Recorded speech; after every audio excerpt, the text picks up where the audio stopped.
Aláròyé máa wí o. Fásitì Bayero lé àwọn akẹ́kọ̀ọ́ ọgọ́ta dànù, ohun tí wọ́n ṣe nìyí. Àwọn aláṣẹ Fásitì Bayero tó wà nípínlẹ̀ Kano ti lé àwọn akẹ́kọ̀ọ́ ọgọ́ta lórí ẹ̀sùn ṣíṣe màgòmágó lásìkò ìdánwò. Àwọn akẹ́kọ̀ọ́ ọ̀hún ni wọ́n wá láti onírúurú ẹ̀ka ìkẹ́kọ̀ọ́ ní fásitì náà, tí àwọn aláṣẹ sì sọ wípé àwọn kò ní fi ọwọ́ rírọ̀ mú ẹnikẹ́ni tó bá hùwà tako àgbékalẹ̀ ilé ẹ̀kọ́ ọ̀hún.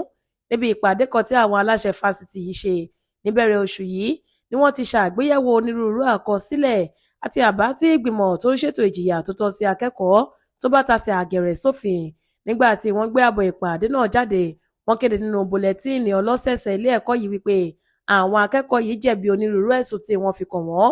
Wọ́n wá ṣàlàyé pé lẹ́yìn tí àwọn ṣe àyẹ̀wò tí àwọn sì ṣiṣẹ́ lórí àbá lílé dànù tí wọ́n gbé síwájú wọn, wọ́n fọwọ́ sí pé kí àwọn ọmọ náà kí wọ́n máa lọ sílé wọn.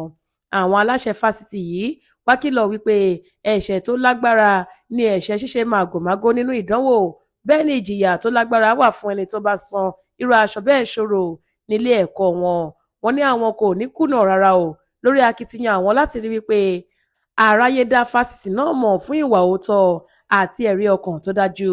Tẹ́ ò bá gbàgbé, àwọn akẹ́kọ̀ọ́ 62 làwọn aláṣẹ fásitì Bayero lé dànù lóṣù kejì ọdún 2025 lórí ẹ̀sùn ṣíṣe màgòmágó nínú ìdánwò. Florence Babasola ló ṣe àkójọpọ̀ ìròyìn yìí fún ìkànnì Aláròyé Online TV.